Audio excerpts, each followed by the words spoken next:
Hello, welcome back to the Football Terrace. Arsenal have signed Gabriel. It's done. DT's channel's confirmed it. I believe that's just gone out live.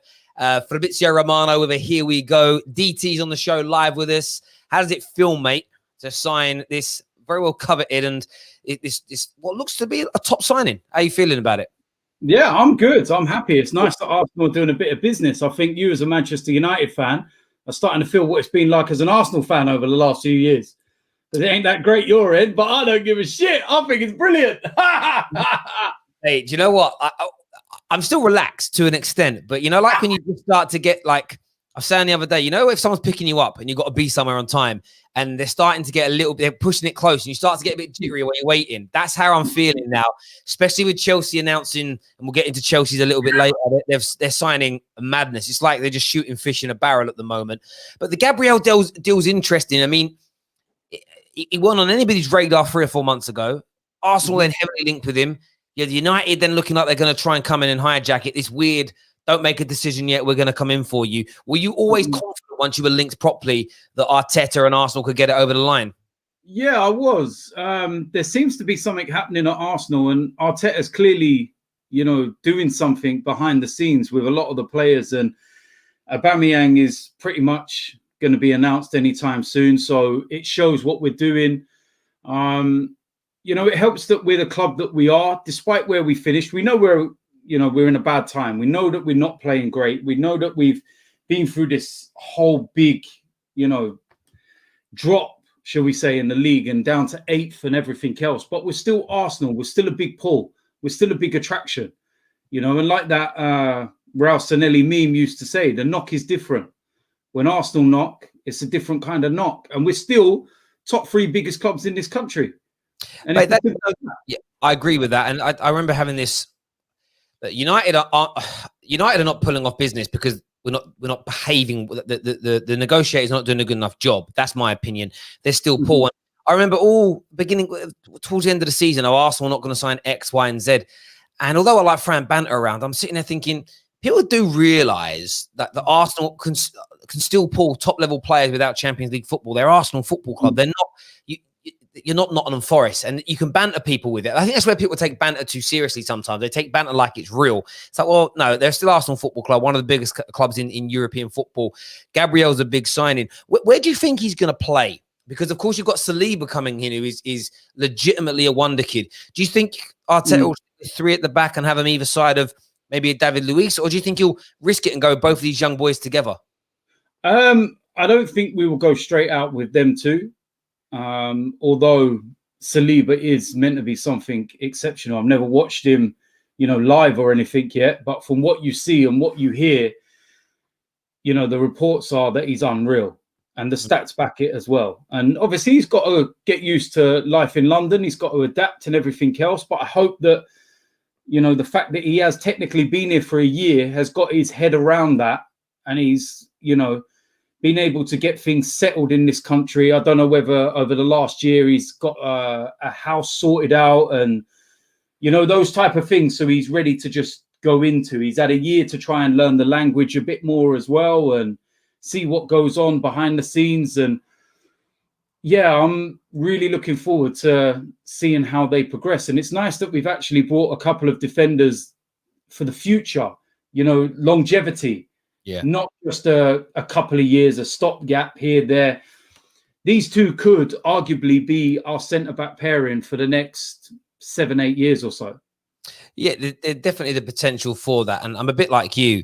I've read a lot about Saliba. So I always felt, even as a rival, more comfortable with his signing because 2 or 3 years I saw his name. The Gabriel one is such a mystery to me because I'll be honest, I went and I'm one of these, I hate people that pretend they watch European football on a regular basis. And there's quite a lot of Gooners and United fans that I saw tweeting and even crying about not getting. One United fan literally crying his eyes out because you guys are getting him.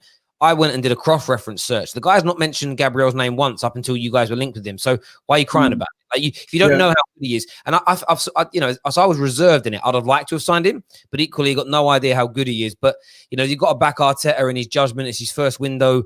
Let him do what he needs to do as an example. It's certainly exciting. Of course, you've got the other young players like the Martinellis of this world that are going to come back from their injuries. Saka looks like a star.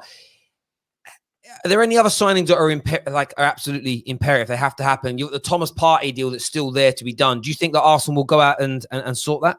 Yeah, I think they will. I think that's the next one. And then after that, it's an attacking midfielder. I think if we go and sort out Thomas Partey and an attacking midfielder, then we're set. You know, one of the biggest signings of this summer for me is Aubameyang. And once we officially announce that, then people will realise just how big that signing actually is. Because the goals that Aubameyang scores, if you're going to buy that amount of goals in today's current market, despite there being COVID, you're going to pay 100 million plus. For somebody that can score that amount of goals consistently. No other player in the Premier League has scored more Premier League goals than Aubameyang since he's arrived. He scored 70. Mate, that's true. And do you know what's interesting? There was definitely question marks about his appetite for scoring in big games after his first year or so. But he quashed that with what he did in the semi-final and final of the FA Cup as an example. That's gone now. And he is a top striker. We've had some Arsenal fans, and we've had a Gal on here quite regularly who was an advocate of selling him, not because he didn't rate him, but felt you could use the money to reinvest in the squad. But I was always up and iron with that because it's goals, and goals are the most difficult thing to buy in the market. And Aubameyang, he also doesn't look like he's got any signs of slowing down for the next 2 or 3 years. He doesn't look tired. He doesn't look leggy. So I think you've got to keep him. There's no doubt about that whatsoever. A few people asking here, do we need to replace Bellerin? I said they're asking that from an Arsenal point of view. Would you like to sell him this year, or do you think he's got one more year left in him at Arsenal? Do you know what? I was the one that was adamant that we should probably cash in on him because he's the one you'll probably get some money for. And he hasn't overly impressed me since he's come back from his ACL injury, as harsh as that may seem. But we're running a football club, not a charity. So you've got to bear that in mind. And I want to win things. And I don't want to be, just challenging for FA Cups, each season. It's nice. It's great getting the silverware, but I want the big trophies. When I watch Bayern Munich lifting the Champions League and stuff like that, I'm jealous. I'm envious. I'm angry. All different emotions. And I want that. I want that feeling as a fan. And I think that every fan of any football club should have that feeling of what you want your team to achieve. And, the fact that as Arsenal fans, we were told, leave Highbury, go to Emirates, you will compete with Bayern Munich. That's what we were actually told. Yeah. Bayern Munich. That was the team that we were specifically, compared to. And then won Champions League. Well, they've done 2 trebles since then. Yeah. Madness. Yeah. Now, at the end of the day, people can talk about their domestic league and everything else. Okay, it's a lot easier to win the Bundesliga than it is the Premier League. I get that. That's fine. But the Champions League, you've got to be the best of the best, And at the end of the day, this season, 11 games in the Champions League. 11 wins. They played everybody and they slapped everybody aside. And the thing about the final is that they showed that they can win ugly as well. They're scoring X amount of goals past Tottenham and Barcelona and all these other teams. But when things were a little bit less open and they had to also be cautious of Neymar, Mbappe, etc., they showed that they could dig deep and they could do things the ugly way as well. And they're a team. And you've got to remember, this is a team that got rid of their manager during the course of this season. True. They did. And he wasn't doing particularly well. I think they got beat something like 5-1 by Frankfurt. And then since then, they haven't lost a game. They've turned it around. He's got the best out of him. He certainly has.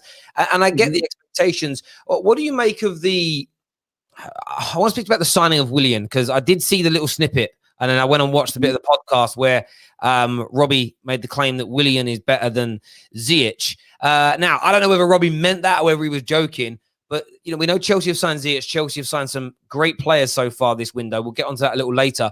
How happy are you with the signing of Willian, and where do you think he's going to fit in the Arsenal team? Initially, when I first heard about it, I was a little annoyed. And but then I sat and thought about it, and I was like, you know what? If we add the names that are being mentioned and Willian's in there as well, then it actually looks good. If you say to an Arsenal fan, you're going to sign Willian, like the year we signed Petr Cech and that was it. If we signed Willian and that was it, we'd be fuming. But if you turn around to any Arsenal fan and said, You'll sign Willian, but you're also going to sign Gabriel, Partey, Saliba's coming in, Coutinho for argument's sake. Arsenal fans would go, yeah, all day long, rip your hand off, thank you very much. And I look at it and I think to myself, you know what? People might forget that he's actually a left-sided attacker, but because of Eden Hazard and because of Pulisic, he's been put out on the right-hand side. I look at our left-hand side and I say, you know what? We've got a lot of inexperience there. We've got kids. We've got Saka. We've got Gabriel. Gabriel, remember, he's Brazilian.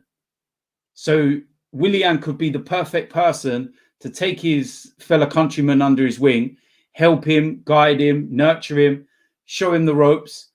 And he's got the Premier League experience. And Chelsea fans can mock Willian all they want, but he was their second best player statistically last season.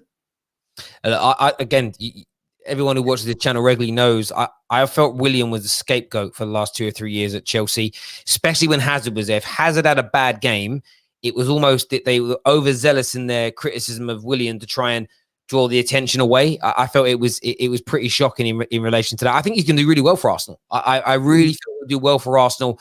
He'll cover those holes. He'll give you that experience when needed.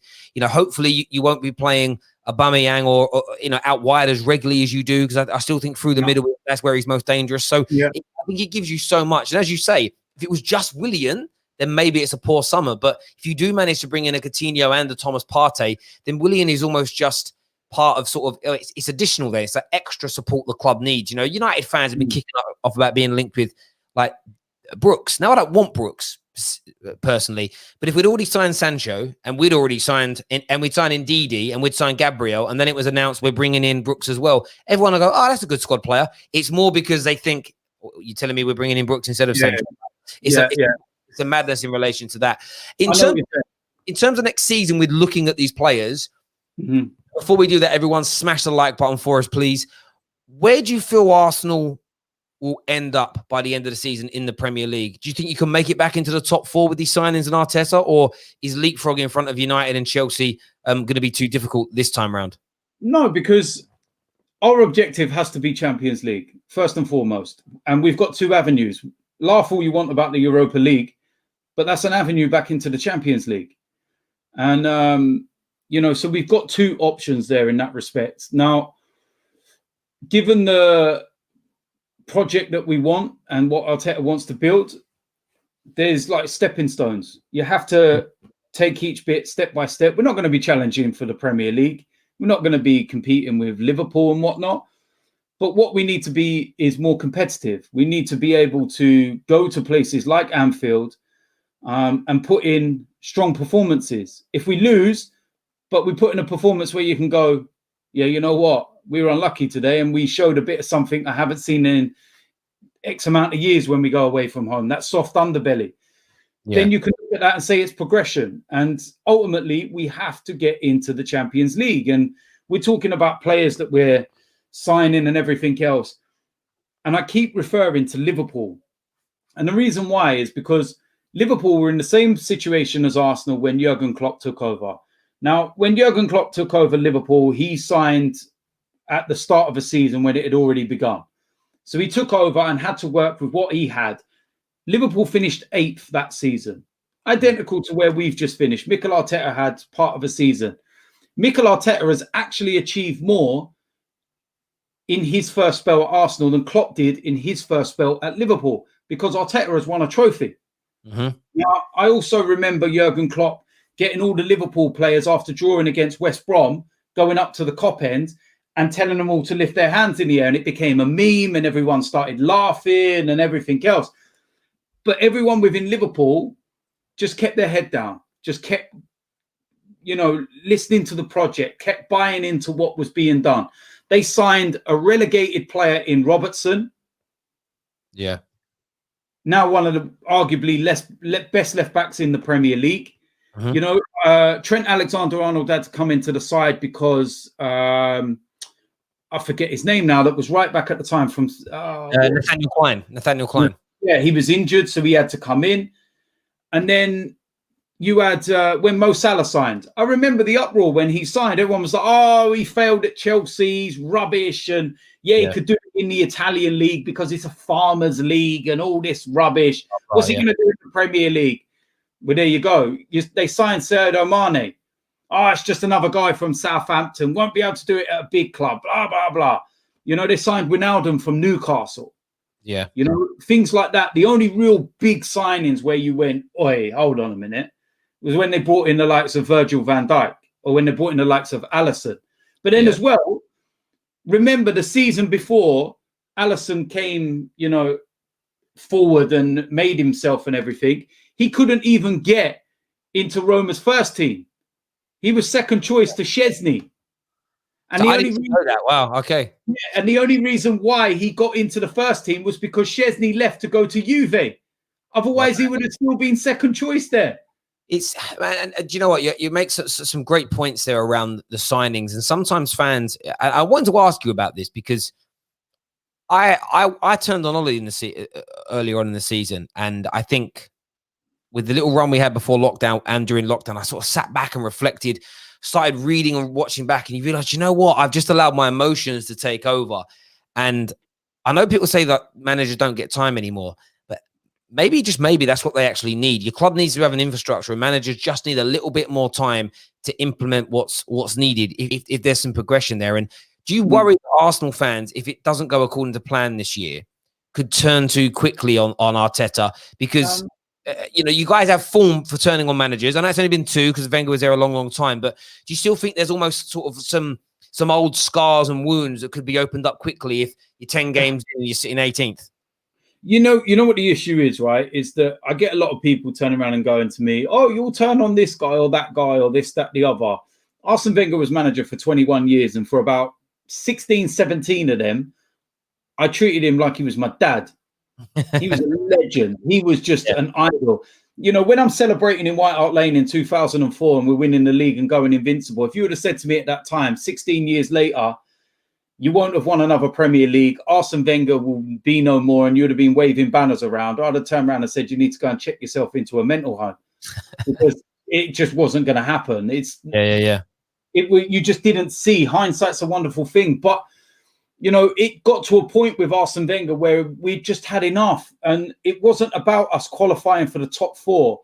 It was about us only accepting top 4, not wanting to go further.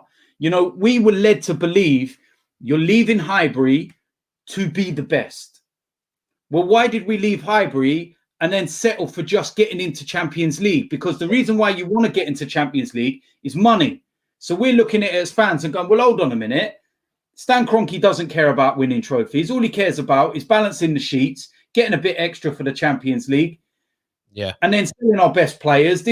It was a culmination of so many things that frustrated us to the point where we were going, nah, no more. And then we ended up getting worse and worse and worse on the pitch, and we were going away from home. We were conceding 6 at Stamford Bridge and 6 at the Etihad, and, you know. 8 at Man United. What's that? 8 at Man United. That's right. I remember that one. But do you know what I mean? And it got to a point we were even then going to places like Crystal Palace and getting slapped. Yeah. You know, and it got to a point where we were like, no, enough is enough now. There's, you know, Wenger himself didn't look well anymore. He looked ill. He looked like he just couldn't do it anymore. And he was clinging on by his fingernails. And I genuinely believe that he was told very clearly, you're out the door, you're gone. Now, we can do this one of 2 ways, which is we make a song and dance about it and you're sacked and you go out, you know, on your sword and it's all looking horrible, or we give you the send-off that you deserve for all the time that you have spent here. Yeah. And that's what he got. And he got that send-off. And the thing with Unai Emery is that it all started well. We had 21 games unbeaten. But even in that spell, we were still sitting there going, oh, the football ain't that great. But, okay, we're winning at the minute. It will come. It will eventually start to materialize. And you kind of go through the process. And then when I really started having reservations about Unai Emery was when we played Crystal Palace at home. And we was on for the Champions League places, and out of nowhere, he just decided, you know what, I'm going to change the team today. And he put Cole Jenkinson right back and all sorts, and we lost. And on that moment, our season completely crumbled. And then we went to a final and got battered. Let's be real about it. Yeah, I spent over $3,000 to go to Baku and watch us get absolutely battered. You know, and it was humiliating. At that point, even then, I was like, you know what? Is it the players? Is it the players that are too weak and too spineless? And let's see what they do in the summer, because this is going to be his first real big summer that he gets to go into the market. And then we brought in Nicola Pepe and, you know, all these other signings. We had one of the best windows last summer. And we as fans were going, you know what? You got to give the man a chance now, because look what he's put in. Look at the players. And then the season just got worse. And we had some of the most attacking-minded players. And we were playing so pragmatic and so dreadful. And it was like, hold on a minute. What's going on here? You got Pepe, Aubameyang, Lacazette. Martinelli was on fire when he was playing. And yet we're playing with, like, parking the bus. Lucas Torreira's being converted to a number 10. It's like, what's this guy doing? Yeah, it definitely fell apart. And do you know what's interesting? Because you've been really pragmatic in some of the big games with Mikel Arteta, but he knows when to use it. So it's in the big games. When you're playing the teams that you're more superior to, you attack them. But what I found with Arteta, he's brought in a shape. So actually, it almost looks good to play that way, because you didn't when you beat. Well, Liverpool game was a bit of a rarity, but when you beat City in the semi-final, where you beat Chelsea, you had some of those games where you played pragmatically. It was quite beautiful to watch. It reminded me of sort of peak Jose or peak Diego Simeone. Does that make sense? I really enjoyed the way Arsenal did that, and it was something where, look, as a rival, I've enjoyed watching Arsenal sort of lose. I'm sure same with you with Man United, but for years I used to scream at the TV on the Wenger and be like, "What? You know you're not as powerful as Liverpool are right now. You're not as good as Chelsea are. Why'd you go toe-to-toe with them?" Because you get slapped. It made sense to do that. And it does feel like there's a bit of a shift in the mood from a lot of Arsenal fans around, barring Lee Gunner, around Mikel Arteta. Everybody else seems to be sort of bought into the plan and the idea around what he is doing. And he certainly looks like he's getting backed. In relation to rivals, we obviously, you know, football terrorists, we talk on rivals here. Chelsea are going crazy in the market. We know how good Ziyech and Werner, Havertz are. Chilwell's coming in. Thiago Silva's been confirmed a few minutes ago as well by Fabrizio. What do you make of Chelsea's business? And do you think, I mean, a lot of Chelsea fans we had on the show today are thinking they are going to push Liverpool and City for the title. Do you think they've got that capability this time around? No. Liverpool, they're not going to challenge Liverpool, because Frank Lampard's not even a good manager. Sorry, I'm going to say it straight. If Frank Lampard does not achieve anything in the next year, he's out of a job. So, I mean, Roman's definitely got that. I knew that Chelsea were going to make these signings and spend this money because they've been sitting on it for over a year. The Eden Hazard money. Yeah. We know that. But the thing is with Chelsea is that I look at them and I think, you know what? Everyone talks about their youth setup, and I know their youth setup, and I know how good it is. All right, and they wouldn't have even used that youth setup if they weren't on a ban. They talk about all these youngsters coming through. Look, you're not going to see Tammy Abrahams next season. Don't get it twisted. You're not going to see him. You're not going to. All these players are just going to get pushed out. Even Mason Mount and all them, they'll get pushed out because they'll replace them because they got the money. They're the team that won the lottery. And that's what they will do. They will go and buy to try and propel themselves to the promised land. But in my opinion, Frank Lampard hasn't done anything for me to suggest that he's a top quality manager. Yeah, he failed at Derby, right? And he's failed at Chelsea. Yeah, you finished in the Champions League place. Well done. You finished high, or higher, should we say, than everyone else around you who was crap. Let's get it real. Yeah. Anyone below, even Manchester City, were crap this season in the Premier League, right? The only teams that are in and around that mix that could hold their head up and say, you know what, we had a good season. Wolves, Sheffield United. Leicester, They were falling apart before COVID, and then they completely fell apart over COVID. Manchester City nearly lost as many games as Arsenal. Manchester United were poor. Chelsea were poor. Tottenham were poor. Arsenal were poor. Well done. You finished high out of a bad bunch. Stop worrying about how many points you finished ahead of Arsenal. Worry about how many points you finished behind Liverpool, because that's where you've got to get to. Do I think these players can get there within a season? No. No chance. You really think they're going to bring in all these players and all of a sudden they're going to gel and they're going to be the Harlem Globetrotters of football within 5 minutes? Behave yourself. It doesn't work like that. So, I mean, have you not even been impressed with, because a lot of Chelsea fans talk about the style of football, the way that Lampard's got the boys moving it. It's very free-flowing. Now, Chelsea's football's always been called pragmatic or rich man Stoke. I mean, do you not feel that he's making them play a better quality of football? And now that he's added, 3 or 4 world-class players, top left back in Ben Chilwell, or Chili B, they're calling him, I think. No chance. I mean, where do you think Chelsea will finish next season based on your views on Lampard? Do you know what? The thing is, they talk about Chilwell. He's not even in the top 5 left backs in the Premier League. Do you not think, man? No. Who's better in your opinion? Robertson, Tierney. Even Saka's done better at left back than Chilwell. Come on, you don't believe that. Go look at the statistics. Go look at the statistics. Go and look at what Saka's did at left back. Wow. So they spent 50 million. I mean, would you say Luke Shaw's better than him? Nah. Goldbridge won't like that. Goldbridge won't like that one. Yeah. I think he's decent. I think Ben Chilwell is really, really good. I think he'll impress some people this year. Chelsea, I think Lampard's a really talented young manager. I think he's going to go really, really far. I have to say, the one point you picked up on that I do agree with is a lot of the academy, other than Reece James, I think all the, I remember the first 3 months of the season, I remember Chelsea fans telling me 2 things. One, that Tammy Abraham should be in the England team over Harry Kane, which I thought was mental. And then Tomori should be in the England team next to Joe Gomez because he's better than Harry Maguire.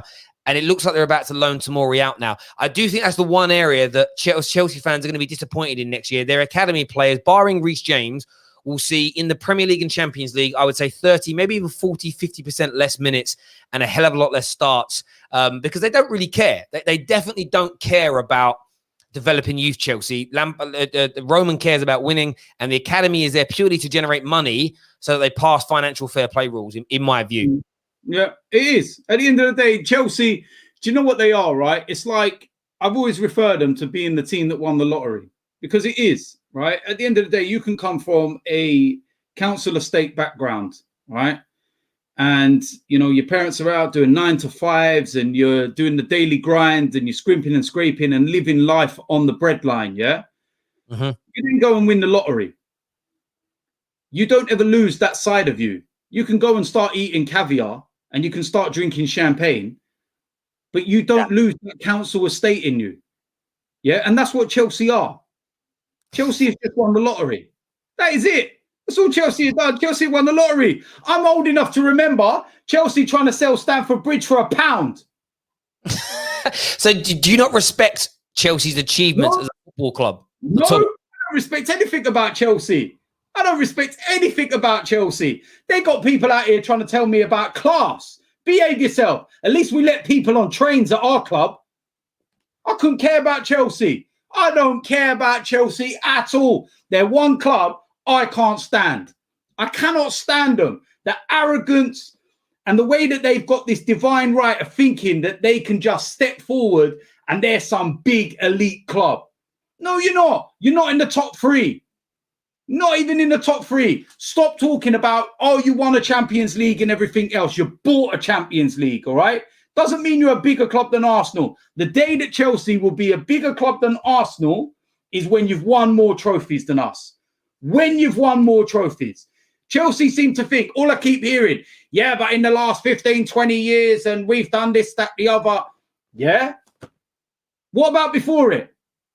You do realise there's such a thing called history. The only team that was created about 20 years ago was RB Leipzig and DTFC.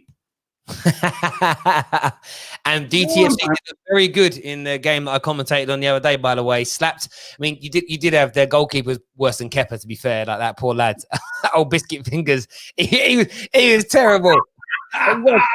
Go check it out on DTFC, DTFC's YouTube channel. Watch their goalkeeper. The only time his hands looked strong was when he was pushing your players during the scuffle. That was about it. Look, I understand you on Chelsea. I'm a bit like the other way. I've always said this. I don't really care about the money they got. That doesn't really bother me in that way. I respect the fact that they've got themselves to where they are now as an example. Do they have the history and the pedigree of a club like Arsenal, Liverpool, Man United? No. In the same way I look at City in that way. I don't look at City as having that pedigree. But of course, in the here and now, that don't stop them from winning games. But so do you think, based on what you've said around Lampard not being good enough and Arsenal having, a very good manager and buying right, do you think you'll finish in front of Chelsea even with the money they've spent, or do you just think it's going to take you guys a year or so longer just to gel your team and allow Arteta to get his feet under the table? Do you know what? I want to give Mikel Arteta the time to build this team, and I want to worry about ourselves. There won't be a lot of difference between Arsenal and Chelsea this year either way. There genuinely won't be a lot of difference between us, and I genuinely trust this manager and believe what he can do. I watched in that final, right? I watched him completely outsmart Lampard. Yeah. Tactically. Every bit of that final was a tactical masterclass. And Lampard was sitting there, scratching his head and thinking, you know what? I wish I could roll back 10 years and get on myself. That might be the only way that he could have done it. I make you right on that. And look, they beat us comfortably in the semi-final, but people have got to not remember, like, Ollie beat him comfortably 3 times this year as well. I mean, in fairness, Ollie slapped Pep a few times this year as well. It was such a weird season. And look, we'll talk on it a bit. We've opened up the StreamYard lines now. If you guys want to come on our DT, any questions, feel free to. Well, I will pre-warn you all right now. You got to show your face, unless you're one of the 2 or 3 people that doesn't, that I know and trust. Any kind of nonsense when you phone up, anything that's beyond football, you're done, finished. Let me just pre-warn you now. It isn't about that. That same sort of respect. Come on, Chelsea fans. Come on, Chelsea fans. Chelsea fans, I want to hear from you. We've actually got a United fan, top guy, one of our main contributors here, does our intros. Elite KJ's in the house. What's going on, bro? Yo, what's up, guys? Nice to meet you, ET. Looking good. How you doing? You all right? Yeah. What do you want to say about what's been said, bro? I'm interested. Oh, listen, I just want to talk about Gabriel, because you know what I'm going to say, Terry. Yeah. Leo are charlatans. They are, fam. They are. Listen. Wait, what's great? People keep calling for. Don't call for on Skype, people. It's StreamYard link in the description below. Don't call on Skype because I'm not going to be. So people like, that's how mad they're all going. I've never seen the box fill up so quickly. Yeah, I mean, speak about Lil. You don't think Gabriel's good enough, do you? Tell DT why. GT, I understand the excitement because he's basically an unknown centre back that could improve your defense. Could is the main word. I think Leo charlatans for the fact that you look at Gabriel for instance, they loaned him out a few times, 2 seasons ago and the season before as well. The loan didn't work out for him. Both loans didn't work out. They bring him back. He's third, fourth choice centre back, and then he gets his shot. Has a decent season, yes, but really, if he's that good, surely we wanted to keep him and be like, yeah, let's try and push on as a team. But they're ready to sell him already. Same thing with Pepe. Pepe had 1 good season with Lyon, already ready to sell him off. And look, he's had a good season. I like Pepe. Pepe is a good player. I like the banter of him as well, but he is a good player. And then also, you look at Osimhen. Came to Lyon, 1 good season, sold him off to Napoli for 70 million. You cannot tell me that something ain't going on here. Look, the thing is with Lille is that they will always be a selling club. They're not going to be the big powerhouse of France. They're never going to be that. So when they've got an opportunity of making money, because this is the issue that they have, a year passes, the value of a player doesn't actually go up because their contract goes down. So getting 30 million or whatever it is now for Gabriel could only be 20 million in a year's time. And the fact, and look, there's players out there, there's plenty of players out there that have gone on loan and it's not kind of worked out. And then they've just needed the right environment or the right way. I'll give you the prime example. Serge Gnabry. He was told by Tony Pulis, you're not good enough for West Bromwich Albion. He just won a Champions League medal. He's one of the best attackers in world football. So I don't judge players on what they might do on loan and what they might not do, because, you know, every player is different. Some players develop sooner. Some players develop later. Some players need the right, you know, people around them. From people that I've spoke to in France that watch French football on a regular have said that as soon as he went side by side with Jose Font, it just changed everything. He had the experience next to him. He had the guidance. And then he was able to express himself. And he has expressed himself. And then he's going to go from Jose Font, yeah, to David Luiz. I don't know if that's the perfect. You say that, but David Luiz has been one of our best players since Mikel Arteta's come in. He would still walk straight into Chelsea's team.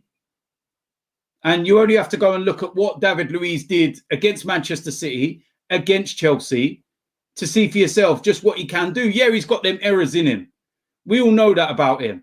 But in a free, he actually does really well. The year that Chelsea won the league under Conte, David Luiz was one of their best players of the season in the free. And one before Dave cuts in and then Terry goes in as well, because I know these two might have a little battle. What about Gabriel talking for other teams? Like who said he did? No, who said he did? Who said he was worth it? Sky. Fabs. Sky. Fabs was saying that he's waiting for other clubs to get back to him to see what they're saying. Who said that? And then he chose you, man. No. Did he say it? Did he say that? Did Gabriel say that? Did his agent say that? No, Sky said it. Do you know why Sky said it? Because they want some of this. Let's go and talk about Gabriel, mate. You know what I'm saying? He was a bit more of this too, bro. You know what I'm saying? You literally cannot say that, because Gabriel turned down more money at Manchester United to sign for Arsenal. Who said that? Who said that, DT? No, because I tell you what Gabriel did. Hold on a minute. I'll tell you what Gabriel did. Gabriel looked and said, what do I want to do? Mikel Arteta or the PE teacher? Yeah, I know where I want to go. Do you know what I mean? I know what I want to be a part of. At the end of the day, Sky, they're very smart. Let's say that Manchester United are now in for him, along with someone else, etc., etc. The market opens up. Everyone goes and puts their bets on. They go and take their money, and then they look and go, you mucks. There we go. None of this. We ain't seen no reports, no confirmations, no nothing. Gabriel is an Arsenal fan. Only from the biggest sports transfer expert in the world in Fabrizio, but there we go. Everyone will believe what they want to believe in it. David's with us now. David's a Chelsea fan. I'm sure you've got something to say to DT about his opinion on Lampard and yourselves being classless and everything else. What are you saying, David? You're muted. No sound. Yeah, that's right. Keep it muted. Wait, no, can you hear me? Can you hear me now? Yeah, here now. I can hear. No, DT always comes with, oh yeah, he took Derby from 4th to 4th, and he took Chelsea from 4th to 4th, and he didn't do anything, and yada yada yada. No, he took Chelsea from 3rd to 4th. Context, yeah, but there's context to it. There's context to it. We lost our best player. We had a transfer ban for cheating. We didn't. Yeah, Not financially. Not financially. It was for a different reason. It's still awful, but you know, we moved, right? So yeah, for me, I thought Lampard had a good season. I was not like annoyed that we lost the final, but I was just a bit disappointed because it'd been nice to have a trophy. But I still personally think we had a better season than you. And now seeing what we're doing in the transfer market, DT, simple question: Would you rather have had finished 4th and got in the Champions League, which is your aim for next year, or would you rather have finished 8th and got an FA Cup? At the end of the day, we couldn't have finished in the Champions League. That was already gone, so we took the FA Cup. When a player looks back on their career, yeah, who do you think's going to sit there and remember this season? The ones that won the trophy, or the players that go, "Oh, son, do you remember that year we finished 4th? Oh, what an amazing year!" Yeah, no, but if it was amazing. Under Super Frank, we finished 4th. It was all we could dream of. When this gets clipped up, it's going to be amazing. When this gets clipped. Remember. Yeah, but listen. But here's the thing, though. We as fans don't care about the players are remembering because we don't live with them. Yeah, we remember what the club is doing, and if this is a thing of progression, for Chelsea and Arsenal, surely finishing third or fourth is more progression than finishing 8th, which is worse than last season and the FA Cup. No. Do you know what? Let me answer this. I'll tell you something, yeah? Because it's not progression, because I've already told you that Chelsea have dropped down a place from 3rd to 4th. Yes, so how's no progression? We haven't added any context to it. The year before, no, and I'll tell you the context. The year before, you slapped us in the final, but a year later, we slapped you in the final. Well, so slap. Hold on a sec. Slap. Our captain and our best player both got injured, and we got a player sent off. It was a foul against him. There was a foul against him. Hey, hold on a minute. Hold on.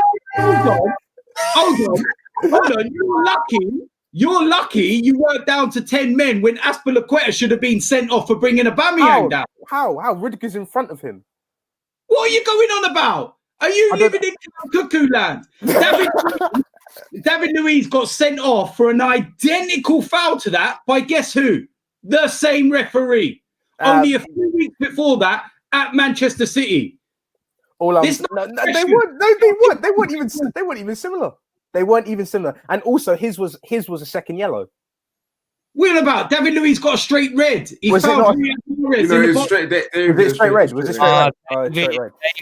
Listen, David, I appreciate you coming on. We're going to throw some more callers on there now as well. That's cool. Man like David, we're going to throw in here now. We're going to throw in an Arsenal fan here. He messaged me 4 times saying how much he loves you, DT. It's young Samuel. I love you, DT. Come on, DT. Big up DT, bro. Big up DT. Oi, Samuel, my guy. Listen, yeah. I said what DT said a couple weeks ago, and I was laughed at. And DT comes in here and he's saying the truth, yeah? Oh, he's so excited. Yeah, what is it? Frank Lampard. Frank little schoolboy Lampard. Frank Fatty Lampard, yeah? Takes in Chelsea. Oh, look at Lampard this, look at Lampard that. He was lucky to beat Arteta in December. If it weren't for that Kevin Friend twat, yeah? We're going to, Yo, Samuel, where's this chest come from all of a sudden? You weren't like that. You weren't like this about Lampard earlier. Honestly, calm down a little bit, Sammy. Your mum's going to knock on your door in a minute, bruv. So be quiet. I mean, so chill a little bit, brother. Can you imagine? He's right in what he's saying, though. No, he's right in what he's saying, yeah? Don't matter that he's getting excited. At the end of the day, he's right in what he's saying. It's like a kid meeting his hero for the first time. Listen, at the end of the day, right, like we said, what has Frank Lampard done this season? Everybody's sitting there and saying it's an achievement to get in the Champions League. But hold on, when Arsene Wenger did it for 21 years in a row, we were underachieving. Yes. Yeah? No, he's representing the clubs, yeah?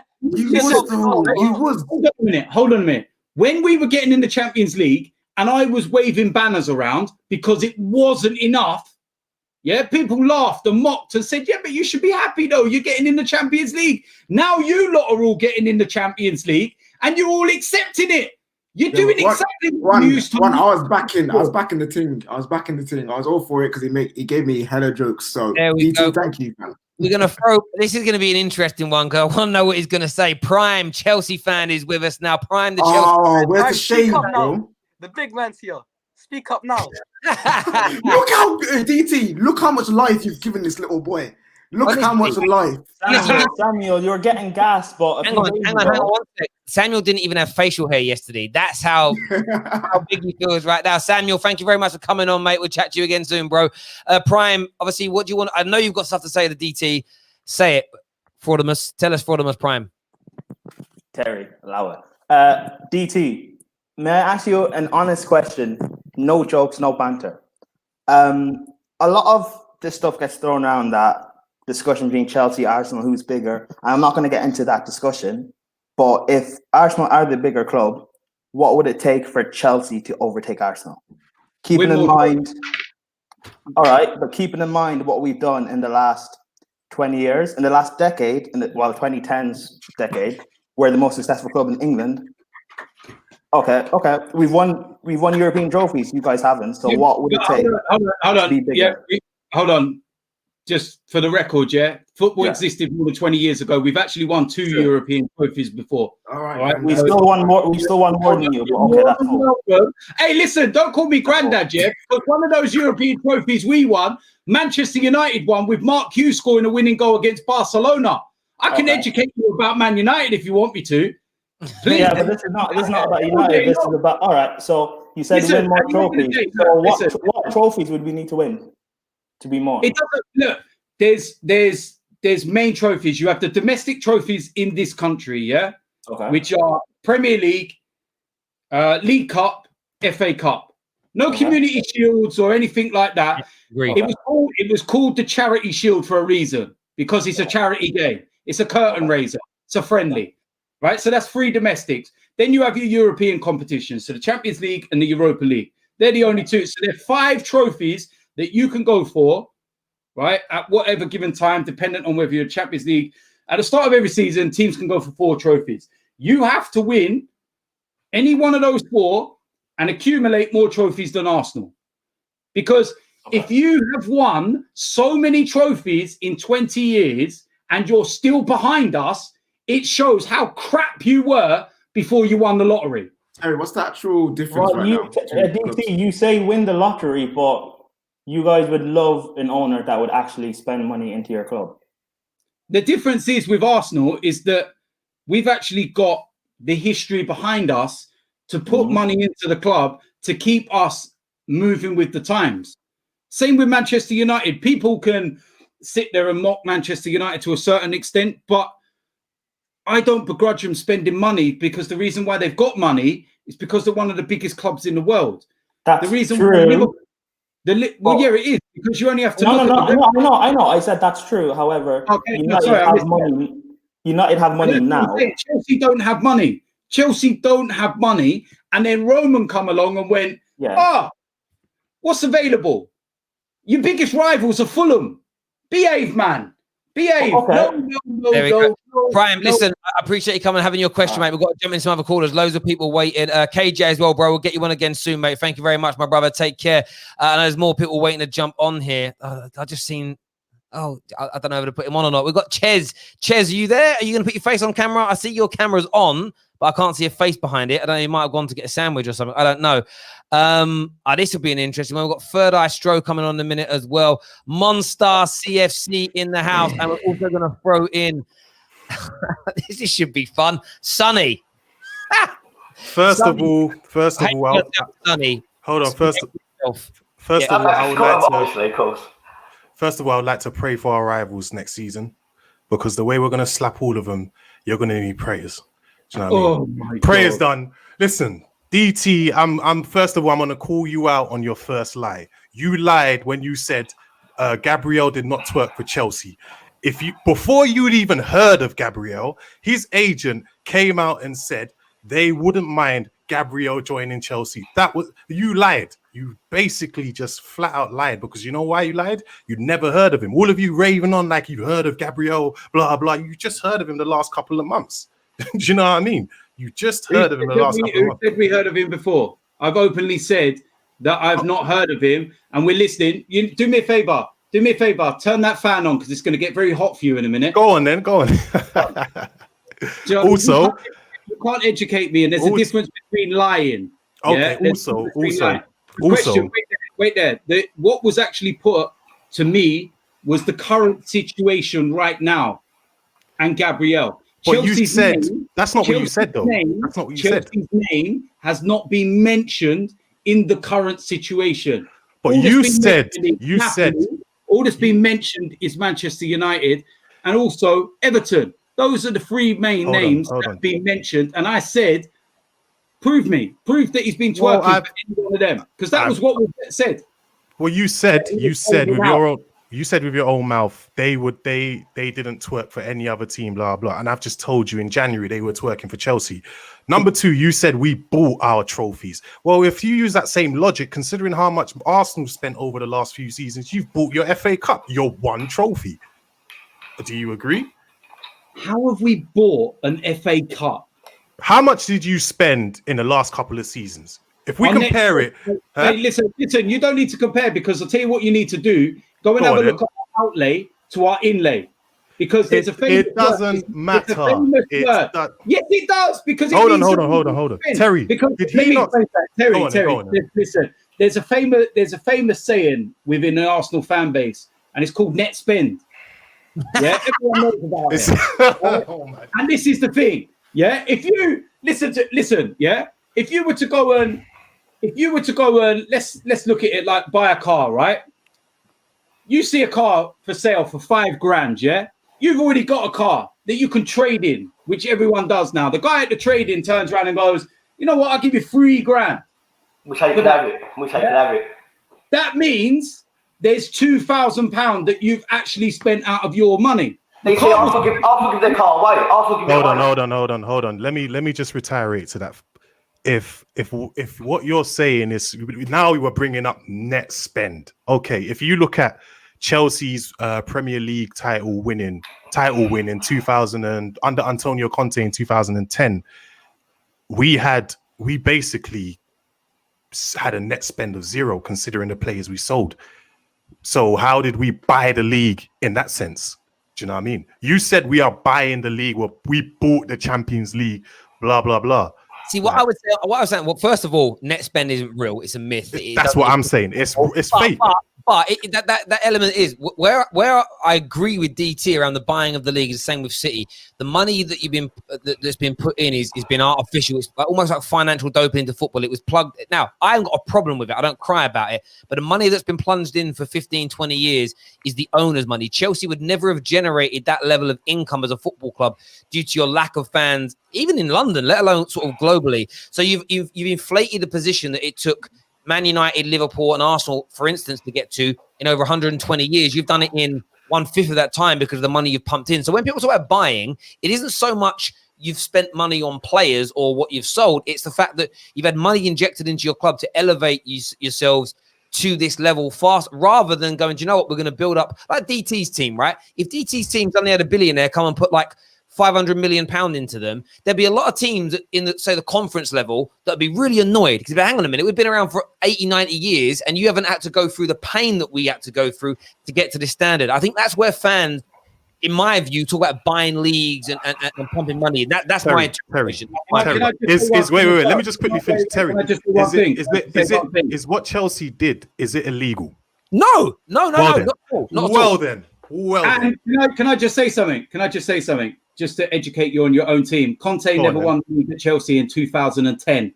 I said 17. I said 17. No, he said 2010. Oh, so my bad. I meant 17. Thank you. Chelsea will be the team to beat next season, though. By the way, I want to say to DT while we're live on the air, big up you for doing this, because I spoke to a lot of other YouTubers about this is how we do our shows. Most bottle the idea of actually talking to, and I mean this with respect, like everyday normal football fans that want to come on here and chat. Normally they keep it amongst themselves. Sonny, what do you want to say? I know you. What do you want to say, Sonny? Firstly, I want to say, nice to see a big section for ages, right? Monster, I agree with you, bruv. Chelsea are going to be very strong next season, right? I just want to say to DT, there's so much to talk about because it's in the game for ages, right? But the fact that he comes on, right, and he takes his criticism and he plays the game better than anyone else, to be honest with you, right? People don't realise the pressure you get when you stand up and you praise your team on YouTube. It's not easy, and especially when you get the backlash. So you play the game better than everyone else, right? At that. So you're the Messi at it. So I'm praising you for that, right? Secondly, I just want to take up the point though. The look of dejection on your face when I come up with the stream, it's like I was Tottenham taking a penalty in the last minute against Arsenal in the Champions League final. But I'm not that bad, right? I'm not that bad, right? Come on, man. Don't worry, man. There ain't no problems. There ain't no problems between you, man. It's all good. No, at all. No, listen, I've got no problem with no one on AFTV, to be honest with you, right? No one. But listen, DT, I just want to say, right, I agree with a lot of your points about Arsenal, right? And to be honest with you, you've gone home and away and all that, and everyone on AFTV, I should agree with you mostly about your points on Arsenal, right? Thing is, bro, one thing I want to put to you, though, how the hell has Raul Sinelli got away with nicking money from the club, in effect, white-collar crime, right? He's gone without any fuss or anything at all. No Arsenal fan has said a thing, right? And basically, just because we won the FA Cup, everything's calm. But, you know, Kroenke's again put the wrong people in charge of Arsenal. So it's still papering over the cracks, right? With Arteta, we've got someone we can actually believe in. But don't you think Arsenal, as a fan base, have let Raul get away with it? Because Raul should have been done when road crimes when Livs was still hanging on his window bud when he was driving off. Yeah, you know what it is, Sonny. The issue is, right, is that I think that most of us that are quite open about certain aspects in football and what goes on kind of know what really has happened, but at the same time, we ain't got no evidence that it genuinely has happened, so we can't physically go. You know, like the George Graham situation many years ago, there was evidence there and it all came out, and it was such a hard thing to go against someone who had achieved so much for us and a former player as well. But the Sanelli thing, it looks very much like Arsenal have turned around and said, you know what, you go, we'll do a big thing like, you know, thank you and good night. We stay quiet, you stay quiet. And then do you know what? It doesn't drag the club's name through the mud. Do you mind if I just make a last point just before I go? Because I know there's a lot of people who are going to come on. Terry, sorry, DT, one last thing, right? Listen, mental health and social media, right? People don't realise the difficulty of everyday life and being on social media. I've had my issues and still am. And as has Claude very highlighted, AFTV without Claude is not AFTV in my opinion. It is, but it's missing something, right? You know, I don't think Robbie was in the wrong, but I think the way Claude is being manipulated by two toe rags who's nicked his channel is totally out of order. And what you guys are going to do, right? I know you've been outspoken as well, but not only have they manipulated him, they've brainwashed him against me. They've stolen his soul, and they're even going through his doctor's appointments, brother, right? What AFTV are going to do to protect this guy? Because at the end of the day, he's one of your family. And AFTV without Claude is not AFTV. But listen, the thing is, right, I'm not going to get too deep into certain aspects that have gone on, but what I will reveal to everyone, and I will say, is that Robbie offered Claude certain, ways to get help. He was able to send him on to a Kick It Out course, which was directly from Kick It Out themselves because of the incident that happened. Claude refuses to go on it. He doesn't want to know. Robbie can't do no more. He has basically said, look, Claude, right now, I have to take you off the channel.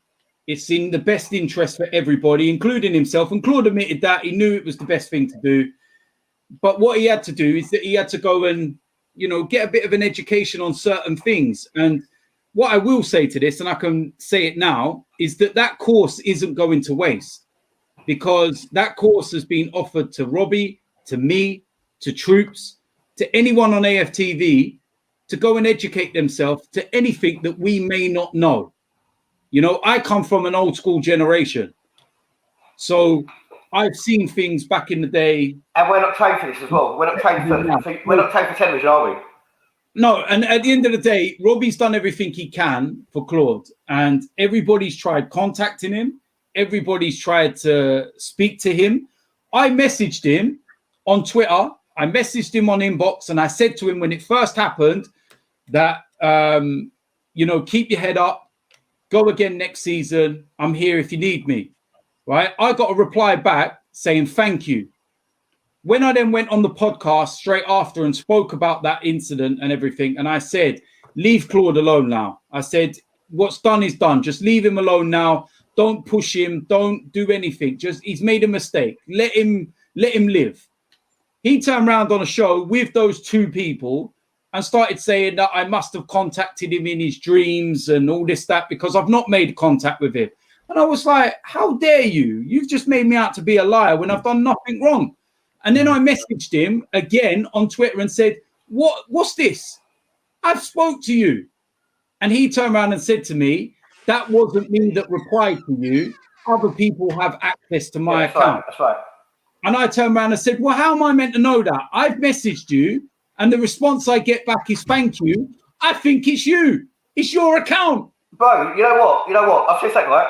If they ever ask for urine specimen off Claude, right, Terry's going to give it, right? Not this Terry, the other Terry. You're not me. I swear, they better not go and chop his leg off or chop his arm off or something, right? So Terry, don't give urine samples for Claude. Leave the geezer alone and get out of his head.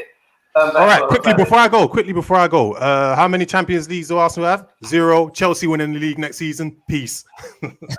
Monster. Cheers, mate. Thank you, Sonny. We're going to stick 2 more people on before we end the show here. We've got Stro, the Liverpool fan, and we've got CFC Gem in the house. We'll go to Gem first of all, as a Chelsea fan. He messaged me saying he wants to get on. What you got to say to DT? 2 seconds. I've got to swallow my granola. Sorry. I know why he's so pissed off with us. I worked it out. Why? It's because how many times Drogba's banged goals past him in the past that he's just got so pissed off with us now, seeing the back of that player, bruv. Like, if I was an Arsenal fan, I'd be pissed, bruv. I'd be pissed as well. Like, to be fair, look, I don't really understand what you've got the ump about with us. Other than obviously we're a rival. We've won so many trophies in the last 15 years. I respect you've won more trophies overall. But in 15 years, I've seen my team win every trophy. You know what I mean? And it's just mad. Like, for that feeling, I think it's just mad. Like, I just don't really get your point, DT, in terms of how you think you had a better season than us as well. Like, finishing 8th, us finishing 4th. All right, you won a trophy. But I just still don't get your point, bro, on it. Because we won a trophy. That's what football's all about, winning trophies. Finishing 3rd or 4th is not a trophy. And everybody, including Chelsea, used to laugh at Arsenal for finishing 4th. It's not a trophy. And at the end of the day, when you look back in the history books, I tell you who won trophies this season. Liverpool, Manchester City, Arsenal. That's it. That's all you need to know. We go on to next season. Good luck trying to win a trophy. If it was the other way around, and we was having this conversation, would you still be in the same? Would you still be sticking up for your team, finishing in? Say you finish in Champions League and Chelsea, they won a cup, and I'll come on and start again. We had a better season. Would you agree with me, or would you say no? We finished above it. I was waving banners around to get out our most successful manager because we were finishing in the Champions League. It wasn't enough. I want to win the big trophies. I want to see trophies. That's what I want to see as a fan. Growing up, I've been privileged to see mass amounts of trophies won as an Arsenal fan. I've seen league titles won at Old Trafford, Anfield, White Hart Lane. I've been privileged. Yeah, there's the big one that I've not seen, but it will happen one day. I'm telling you, it will happen. Do you hate us more than Spurs? No, I can't hate anyone. I tell you who I hate the most. Spurs ladies, Spurs under 23s, Spurs Academy. Anything to do with Spurs, I hate. I have my issues with Chelsea, and I've explained what those issues are. But it's got nothing to do in that sense. When Chelsea have won more trophies than Arsenal, I will hold my hands up and say, you're a bigger club than us now. You know, for a few years, Liverpool had to hold their hands up and say, you know what, Manchester United right now are a bigger club than us because they've won more trophies. But now Liverpool have knocked Manchester United off their perch and taken that back. So they're now the biggest club in England. I just I'm smiling, Stro. Sorry, Jem, Stro, because we've got to end the show pretty soon. Stro, what did you want to say, bro? No, it's just a quick question. So I've said this on your show a few times. We said it on the radio show with JV and Flawless and stuff like that. It's just with regards to Arsenal's owner. DT, are you worried in the sense of, because I watch a lot of American football, the fact that he spent £5 billion on the stadium for the LA Rams and he's having to go to the board and try and get money left, right and centre to fund that. Is that not worrying for the long term for Arsenal? Because I think Arteta's a good manager. I think he can really do some good things at Arsenal. My thinking is, though, if he's not got the proper funding to back him, you're just going to end up back at square one. Yeah, that is the biggest concern for any Arsenal fan. Everyone we've spoken to has said it. What we will say as fans is that last year we were told by the owners to be excited, and we went out and bought the likes of Nicola Pepe, for example, and we spent money. So as fans, you can't sit there and go, yeah, the owner's done wrong because he spent money. Before that, when Arsene Wenger was still in charge, he bought us Aubameyang. He bought us Lacazette, 2 players that cost £50 million. So money was being spent. My issue is that because Kroenke is not football men, shall we say. They've entrusted the wrong people to spend the money. And what we've done is that we've wasted it to a point where we're now paying players Champions League wages for Europa League football. And the balance isn't right. And what we've now got to do is get rid of all the crap, get everyone off the wage bill, and then start to rebuild again. Because I feel that the people that were within the club now are the people that can actually do the finances correctly. People like Edu, and you know, former player that's won countless trophies with the club and everything else, and has got really good connections. Arteta, he's showing already exactly what he's about. He's one of these new managers that's come in, and you're looking at him and you're thinking, wow. And I've said it, you know, what he's done in 28 games, he's won us a trophy. You can't ask for any more than that. Would anybody, if I came on this show 4 or 5 months ago and said, Arsenal are going to win a trophy, everyone in the comments would have went, DT's deluded. He's a clown. Get him off. But at the end of the day, we did. We won a trophy. And that could be a springboard for what we want and where we want to go. And I like everything that Mikel Arteta is doing, but you need to back him. And so far in this window, he's saying, I need to address this area. I need to address this area. And they're backing him. They're giving him money. And you so know, we've already bought Saliba in. I looked at the situation with Saliba and went, okay, that's our centre-back coming in. Arsenal being Arsenal will go Mustafi, David Luiz. We've already bought Mari in as well. People forget. He's only just came in. That will be it for our defence. Done. They'll get rid of Rob Holding and Callum Chambers and whatnot, but that's it. No, Mikel Arteta said, nah, I need one more. And they brought him in. So as fans, we've got to sit there and go, all right, let the window play out. Let's see what we get. If they go and bring in Thomas Partey and they brought in Coutinho or the lad from Lyon, which is a dream, but it's probably not going to happen. But how as fans could we moan about the owners? No, it's a good point. Where do you think we're finish the season? It's got to be top 4. It's got to be top 4. We actually had a super chat on this. So ask DT, is it harder to get top 4 nowadays or back when Wenger was doing it? It's more harder now. Of course. I'd say because you never had teams like Sheffield United, Wolves, Leicester, and all that. Every year there was one surprise every year. There was one, you know, random team that used to come along. Maybe Tottenham every now and then used to come along. Yeah. That's about it. But predominantly the top 4 was the top 4. It was always Liverpool, Arsenal, Chelsea, United, then City came along. So 2 of you were kind of fighting for 4th place. But then now Sheffield United, Wolves, Leicester, they've all come into... Well, nah, fuck Spurs, man. Yeah, and we needed Newcastle went to the mix as well. I mean, it didn't go through, still circulating, but there we go. Boys, I appreciate you both coming on, having you say Stroke. Take care, bruv. Speak to you soon. Gem as well. Thanks very much, mate. Listen, everyone who's tuned in this evening, thank you very much as always. Make sure you go check. You all know where DT's channel is. Also, go subscribe to DTFC. All their preseason and league games will be out every Sunday, 6 o'clock. Did I remember that right? Every Sunday. Every Sunday gets done.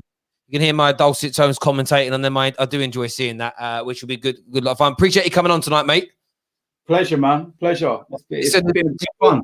Yeah, no, it's good. These shows will be good. Listen, there's 3,000 people watching live right now. All smash the like button right now. People don't do that quick enough when it comes to these channels. Hit it right now. But until next time, take care. Goodbye. God bless. And we'll see you.